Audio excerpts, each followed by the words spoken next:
Today on Criminal Minds, we talk about Emily Prentiss's return and a bunch of women encased in cement. Stay tuned. You're tuning into the destination for TV superfan discussion, AfterBuzz TV. And now, let the buzz begin. Hello, everybody. Welcome back to AfterBuzz TV. We are here doing Criminal Minds, Season 12, Episode 3, Taboo. Very great episode. I'm excited to get into it. I'm your host, Marissa Serafini. You can follow me on Twitter at SeraphiniTV. Joining me, I have Michelle Cullen. You can find me on Twitter at Michelle_Cullen. And Chris Howard. Find me at Chris Howard Live on Twitter and Instagram. Yes, finally, we're all together. Here we are. We're here. It's so exciting. Really quick thoughts of Taboo. Michelle, start with you. It kind of threw me toward the end. Like, I wasn't expecting that ending. It was really well done and really creeped me out. Like, I feel like season 12 is stepping up its game and creeping me out and making me feel feelings. Making me feel feelings. Oh, yeah. Good feelings, bad feelings? Last week's episode, I sobbed. I wasn't here to talk about that, but I sobbed. And then this week, I was just, that's a new kind of twist of sorts on love maps that hasn't really been touched on before in this episode, or in this series, I think. Okay, Chris, what were your thoughts? Absolutely. I felt feelings too. I like the creep me out. I think both of you were into that because I could see you kind of light up when you heard creep me out. Yeah, that's my idea of a great show. But it was, no, I loved the episode. I thought it was really neat. And I've got to be honest, I'm relatively new to this, but I love the, all the psychological stuff that we get to delve into. So yeah, I had a lot of fun. Definitely psychological with this episode. Yeah. Hashtag feelings. Hashtag feelings. I think that's what the episode should have been called. Hashtag feelings. Hashtag creep me out. Hashtag women encased in cement. Encased in cement. That's a long hashtag. That's a lot of words. That is a long hashtag. Pretty much we start with the episode. Emily Prentiss is back. Yes. I'm so happy and excited, as the listeners know that Emily Prentiss is my favorite, and I was ecstatic seeing her in the credits, in the opening credits. I mean, unfortunately, we don't have Hotch anymore, but Emily Prentiss is back. But now, she went to London, is what they said. Was that the story, the backstory? Yeah, she's the Interpol chief unit over in London. Uh-huh. Yes. So she's coming back with brand new information, new ways of looking at crime. Yeah. From an international perspective. Yeah, and she definitely has the clout and experience to cover and come back to fill in the gap. Not really replacing Hotch, but to fill that void. Yeah, I thought it was really classy how they handled that. They didn't draw too much attention to it. I think it was just in one line she said, okay, this is what I'm here for while Hotch is doing this. And then it was moving on. Yep. Special assignment. Yeah. Based on the director, but I think that's the one way. It seems like in that episode, like this particular episode, that was their one excuse to have Hotch gone. I'm wondering how they're gonna really. Yeah, I think it's the immediate. Here's what's going on, and then they'll pay tribute to his character. Hopefully down the road in some way. And you have characters that move in and out all the time, so it's something it's not something new. Yeah. Yep. To have to deal with that, yeah. We'll have another character coming soon in a few episodes down the road as well. But, let's start with just the whole episode. They're all self-contained. In this particular case, we find an encased woman in cement at the very beginning. In this case, they're encased, is what you said. Yeah, in this case, they're encased. Body's already in a barrel. Why not add cement to it? Why not? Messed up. We realized, the first person was Lisa Barclay. She's 35, single mom. And she went missing a week ago, and she was buried alive. Those photos were scary. That ultrasound.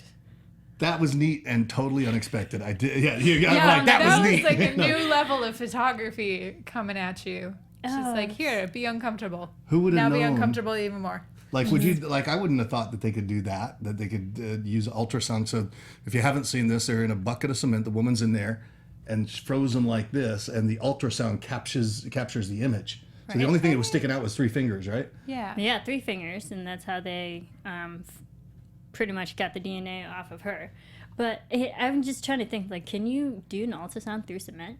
I guess it can. To a level. Probably. I mean, they used to do kind of X-ray machines. If, like, I'm thinking of old Law and Order SVU episodes where they find bodies behind walls and they would use the X-ray. Right. machine to find the density.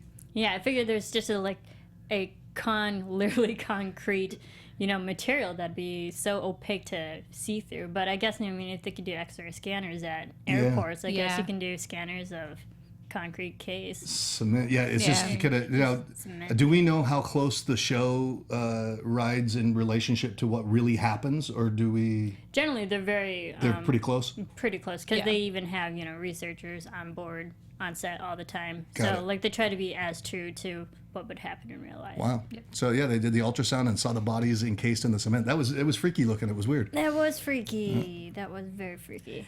And then also we had the second. So there was already two women that were found within a day of each other. But we had the second one was Sharon Landon, who's 33, from Delray Beach. She also had a 10-year-old son.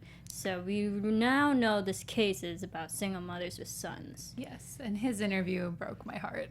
Oh, yeah. Oh, with the little boy, because they did find the little boy. They spoke with the little boy. Yeah. Malcolm, yeah. Yep. And so I guess each one of any serial killer is going to have their MO, right? What they look for. And it's neat how they just systematically begin to looking at what are the similarities between these two victims. And it's interesting how you can just look for those similarities and then begin to piece together the profile for the person. I love that. Isn't that crazy? Yeah, it's brilliant. And it's really cool how they figured out race wasn't an issue because he crossed racial lines. But so one was black, one was white. So it was more of a relationship kind of similarity between the two. Yeah. And I mean, that it's amazing that just on those two, they already immediately figured that out. But, it was really cool learning about this on sub. That because of the encased cement, that it had to be 542 pounds, which means it has to either had 2 unsubs, so 2 people who could carry that, or he drives a big vehicle that can carry that. Yeah, even if he had, I think they said this too, even if he had some sort of a dolly or something to pick it up, it's not going to be somebody of slight build. It's going to be somebody who's fairly athletic, and it's going to be or white 2, male. right? Yeah. Yep. Yeah. Now I didn't get where the white male came in. Why did we get white? Well, I think it was because they realized it was towards women, and very rarely is a woman towards another woman. Right, but we didn't. We ruled out all other ethnicities, and I just didn't get why they how they came up with that portion of the profile. I mean, I loved what they were doing. I just was like, okay, where'd that part come from? I'm trying to think, because it's a lot of times they just build so many different facts of the profiles that we can already, I don't want to say assume, but believe that it's a white male. Right. But any thoughts to that, Michelle? No, that's a very fair point. I'm trying to think if there was a specific reason why it was a white male. I enjoyed that they were saying 30s to 40s for the longest time, and then at the end they narrowed it down and said, okay, actually we need to rethink this. Right. But yeah, I'm not clear on why they thought it was a white guy from the get-go. Most serial killers are white males? That's possible. Yeah, for the majority. Yeah, that's... Not to single them out, but for the majority. I think, when I think back, I can't historically remember. Speaking. Historically speaking. Just go back. No offense to any current humans who At are least white the ones males. in my family. Right. Yeah, no, that was a joke. That's terrible.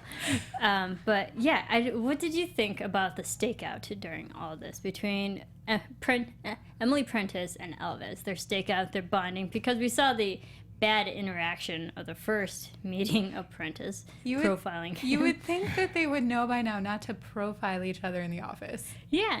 I mean, they even have a rule back in season 3. They're like, we're not supposed to profile people. Yeah. Now, Elvis had her, though, spot on, right? Yeah, just about spot on, which, I mean, he's learning a lot from his FBI textbook. Yeah. But, the fact that he's still a newbie and can, point out all of Prentiss's qualities. Yeah, he was pretty sharp. He's pretty good. Yeah. He's a fast learner. Now, was she just she wasn't doing it because she knew better? She knew they're not supposed to? Or is it, because she didn't throw anything out on him? I think it was just habitual. Yeah, I think it's habitual. You're like, all right, let's get to know each other. How well do you think you know me? Yeah. I think if he had a bunch of stuff on his desk, she wouldn't have done it, but because his desk was so sparse and it looked like it could have been there for any new person to come in, but someone was already occupying it, she kind of was like, oh, okay, he lives a sparse lifestyle. He's on the go, ready to move, doesn't really you know, tie down to his surroundings. Right, Commitment issues. I was like, oh, that's a dig already. Yeah. But I just love Prentiss. How she came back full swing and already profiling. Yep. And then, but like Elvis kind of got her back too, you know, and like pointed out she's from Washington D.C., maybe an army brat, but the fact that her parents are diplomats. And she's like, no, you didn't get me at all. Okay. He's like, you suck. The DC part. Okay. Right, like, they're diplomats. Okay. You got me. They say, oh, and you're a cat person. Yeah. I think I forgot to We say don't this know. before. It's like, you are a cat person. we need to see Sergio again. I do want to see Sergio. I miss Sergio. I know. But like the last episode that Prentiss was in, we had that catch up with Garcia saying, hey, Sergio's fine. Here's a picture. So like we know Sergio's good. Sergio is her cat. That's what I thought. Didn't realize that. I summed that up right away. I knew looking at the two of you and how you're sitting that Sergio must be the cat. Sergio is a cat. But no, I like this woman. I think they could be good partners. You know, and I don't want to say it's like the replacement of the Morgan and Prentiss when they're, you know, in the field and whatnot, because that was a cool pairing, always watching them. Like, Prentiss was the female and Morgan was like the brute strength. And it kind of felt like Elvis was going to be like that, the brute strength on the field.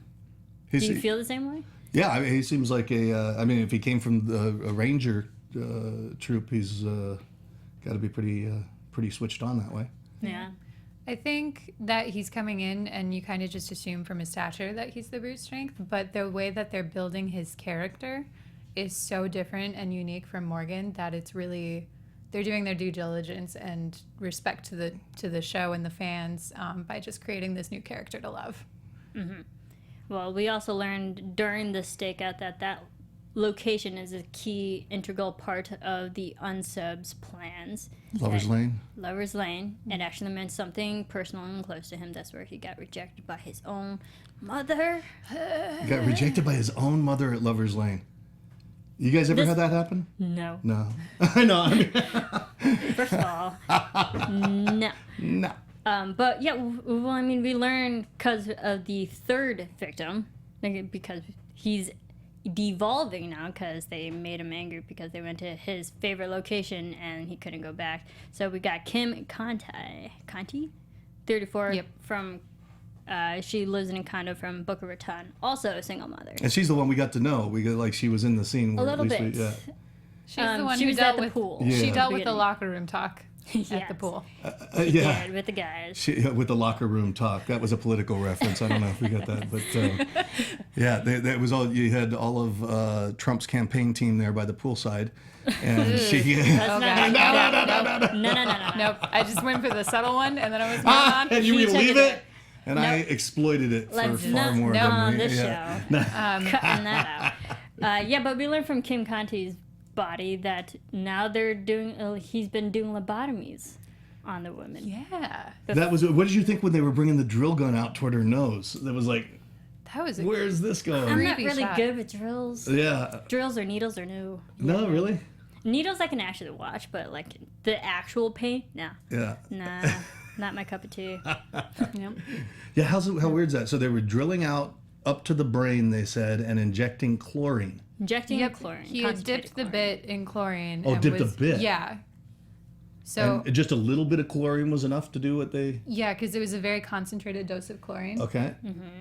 which is supposed to affect the frontal cortex. Yes, and front make lobe. Frontal lobe, sorry. frontal lobe and make them more amenable to...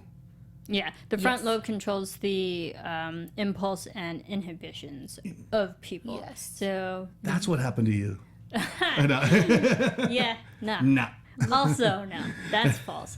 But we learn a lot from Kim Conti's body, that the fact that now the unsub is trying to change the brain function of the person. In some way, and they didn't know yet how. So it was either to control them or to do something. Yeah. Yeah. What did you think of, like, I found this more of a twist, but the idea of it's not to heighten sexuality, but to actually... Dampen it. Yeah, dampen sexuality. I thought that made sense, just because in the mid-20th century, lobotomies were a huge practice to control urges and to kind of stabilize wives. Stabilize wives. Yeah, no, somebody that's had to real. do it. Yeah, That's real. No, it's very true. Like, and just make them calmer and everything. So for me, learning that he was doing lobotomy was just kind of naturally, he's bringing them down. Yeah. Did you think the same? I didn't know where it was going about that point. I was like, really? And I just thought they were bringing too many things in. I mean, they tied it up so nicely that I really liked it in the end. But it was like, where's this going? How are they going to tie this together? I didn't see it. That's fair. Yeah. I don't like, and honestly, I didn't really connect the two yet because until we get our lovely Garcia, who tends to tie everything together with her information, but we find out that Linnell, we had her name, Linnell Barker, when she was 16 years old, she had a baby. Yeah. And she was in a car crash that caused the frontal lobe of, and then that heightened her sexuality. So Linnell's a sister of... And Linnell is the sister of our unsub, Stuart. Right. Yes. Yes. Which we soon find out that that's not the case. That's not how that Stuart is actually Linnell's son, not Yes. sister. And because Stuart growing up thinking his sister is like Hot. attractive, And not actually over-sexual, related to him. But yeah, no, he thought Not he was related, adopted. he's Yeah, adopted. because... Well, he is yeah. adopted. Yeah, by the grandmother who took him on as her own son, and hence the weirdness. Yeah. Hence the taboo of the episode, incest. Right. Because- And he wouldn't have known it was incest because he thought she was his stepsister. She had slept with all his friends. Yep. Yeah. Why not him? And he wanted to sleep with his own mother. And then he found out, that he was And then he wanting to found sleep out. with his own mother. But what did you think of the line when he said, when he's trying to bury his grandmother now at that point? Like, I didn't kill her because he said, I killed her because she wouldn't sleep with me. I killed her, because I killed my Not yet. mother. It I didn't- killed my mother because she wouldn't sleep with me. Yeah, Yeah. that still just makes me cringe. I know Yeah. where he was coming from as a character because he was still dealing with the attraction to his mother and then the recent knowledge of finding out that she was in fact his birth mother. And it was the trigger. It sent him over the edge. He killed her, and then he still had all of this rage because that is a very taboo feeling. And if you don't know how to process that, apparently you kill people. Apparently. Well, in his case, he killed, but Reed said a really good line. Like, inherently, people are hardwired to still believe that incest is wrong. So, because of Linnell's condition of the Kluver-Bucy syndrome, that even though she had it, she wouldn't have crossed that line of incest. Right. So how do you say it? Kluver-Bucy syndrome, which apparently occurs in the frontal lobe. It's neurological. It's a neurobehavioral condition stemming from brain damage, causes a variety of unusual symptoms, including inappropriate sexual behavior, as well as putting unusual items in the mouth and not expressing typical responses to anger and fear. Okay, interesting. Yes. I wonder how common that is. Apparently, it's very rare. Putting unusual objects in their mouth and Yeah. not experiencing... And not expressing typical responses to anger or fear. Interesting. So they don't respond in the correct way when it comes to certain situations. So it must have been that the son was very... As soon as he found out that she was his mother, then he was ripped apart by the fact that she was having sex with everybody, too. Mm-hmm. And that's why it was almost like he wanted to dampen people's sexual urges because his mother was so promiscuous as well. Yeah. Yes. He just like grew this bitter hatred towards single women who were overly sexualized. Right. Pretty much. So he wanted to desexualize them because he wasn't raping these girls, they said. No. Yep. He wanted to desexualize them because they were surrogates for his mother. Right. Which is very unusual. I mean, who would think that they wouldn't have been raped? You get a case like that, you would think, Yeah. okay, for sure there's going to be sexual, and there wasn't. No. People in the live chat are saying it was predictable. Did you think it was predictable? Predictable. Yeah. No, I don't know. I didn't think it was so predictable. I mean, because they didn't give us the key pieces about him being adopted by the mother or by the grandmother. They didn't give us that information until the very end. Yeah. Yeah. I didn't think it was predictable. I think eventually we figured it out. You know, we learned more from the third victim than all the other two. Right. Because I they were figured it still out in like right kids' when they incident. said it. I was like, yeah, that makes sense. Yeah, thanks. At least by then. Got it. We figured it out too.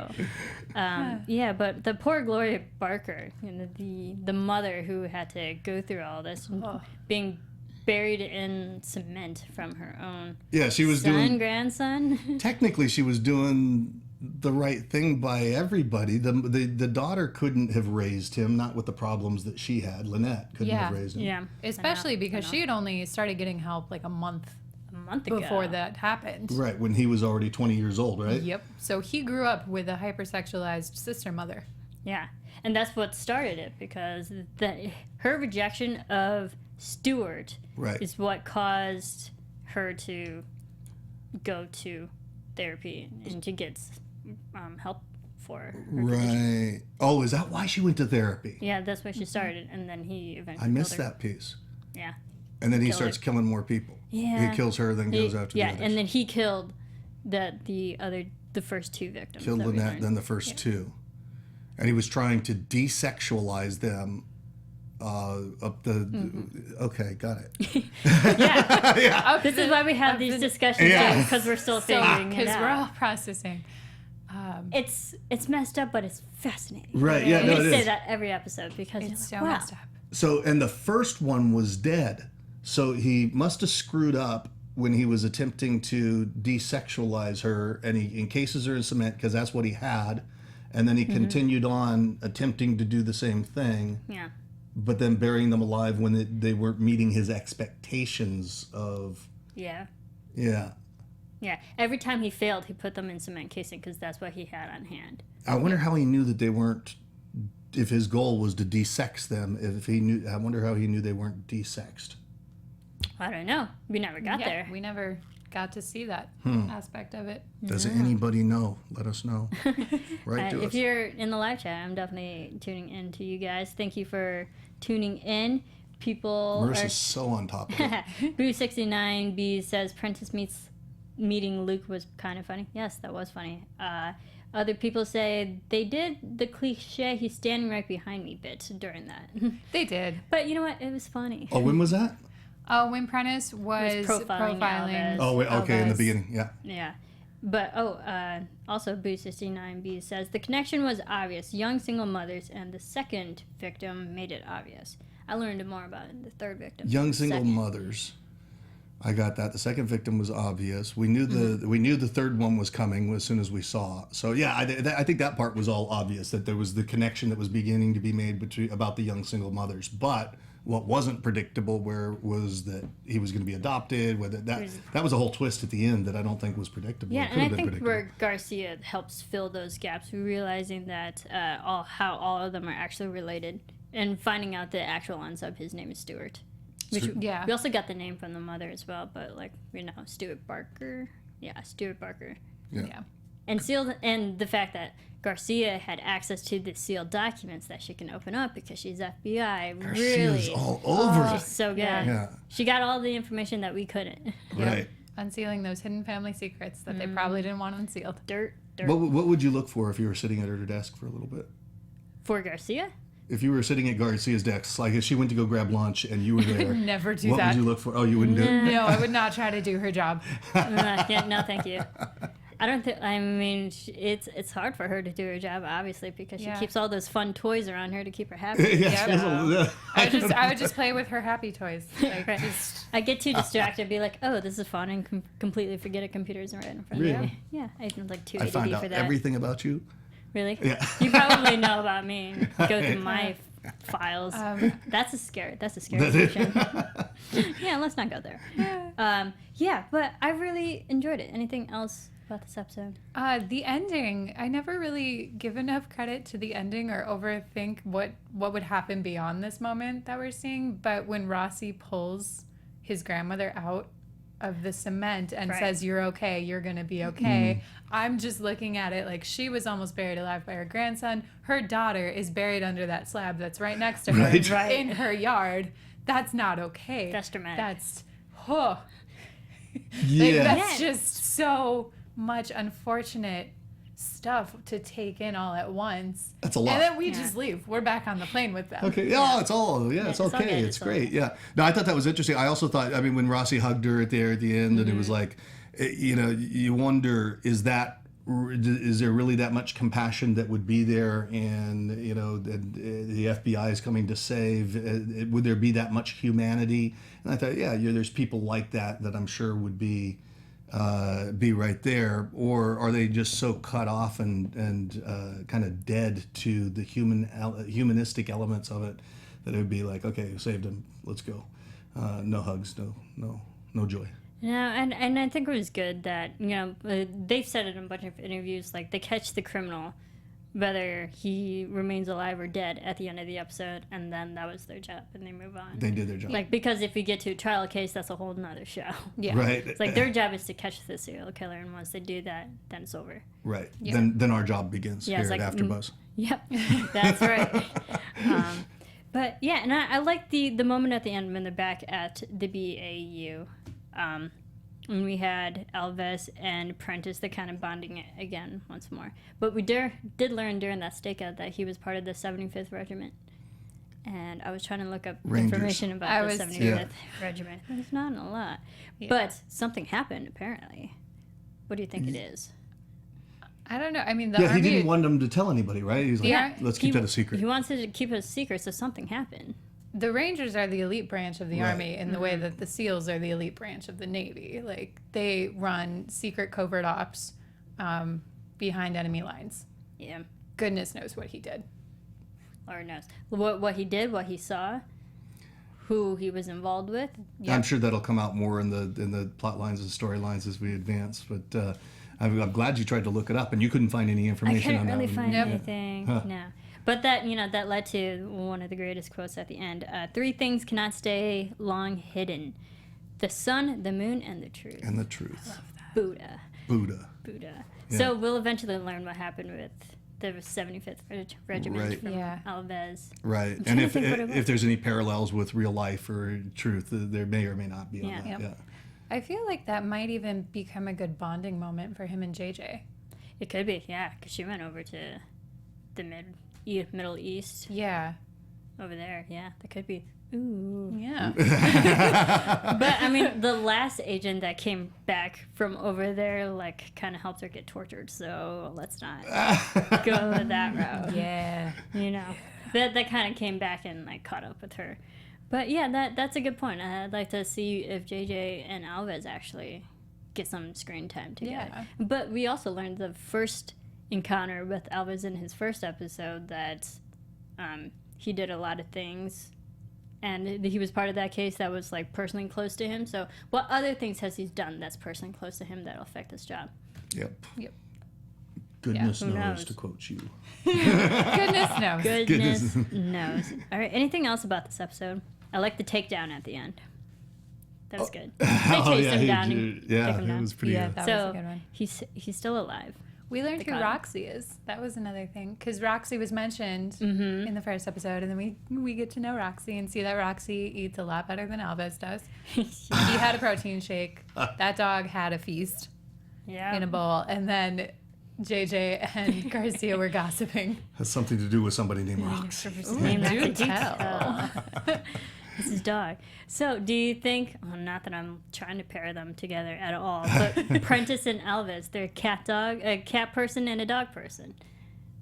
Do you think they could be good friends? Women are like cats, men are like dogs. It might work out just fine. No, okay, that doesn't work. No. That's how that works. I'm a woman. I love dogs. Yep, I'm a dog person. Dog person. So that doesn't not apply for everybody. Okay, all right.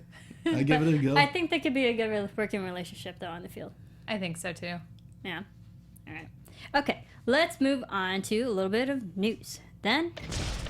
AfterBuzz TV News. So Hollywood Reporter actually had a cool article of the 50 most...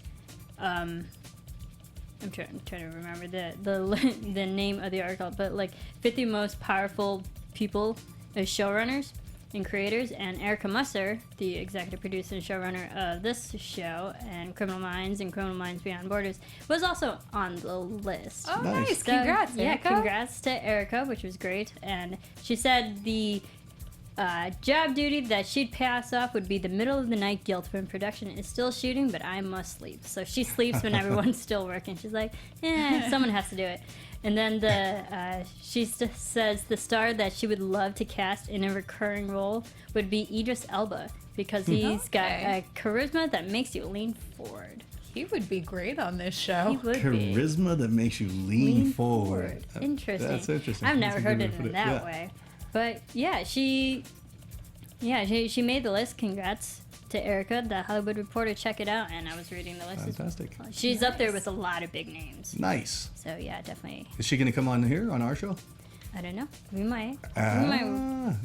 We're asking you. Come and join us. Work our magic here. Yep. But yeah, that's all the news I have for Criminal Minds. Let's get to predictions then. And now, your AfterBuzz TV predictions. All right, this show is actually pretty hard to predict because they're all self-contained. Right. But do we think we'll learn more about Elvis's past? Yes. Yes. Yes. What do you think it is? Like, what do you think happened? Dead silence. You'd have to really guess, wouldn't you? Silence. I mean, because it's still a guess, but it's fairly vague. He was part of a secret mission where maybe half his team was lost. Yeah, that's Or first thing certain that popped members of into his my mind. team were lost, and that's why he adopted the Fugitive Task Force really sparse lifestyle where he depends on himself, because if he was responsible for team members dying, that's traumatic. Yeah, he doesn't like getting close to people. That's a pretty good guess. Look Thank at that. you. That is. I can't top that. I can't top that either. That was like, wow, that was putting all the little components together. You should be on the show. She should be. Put you in a crime lab. That'd be fun. I would love to play a dead person.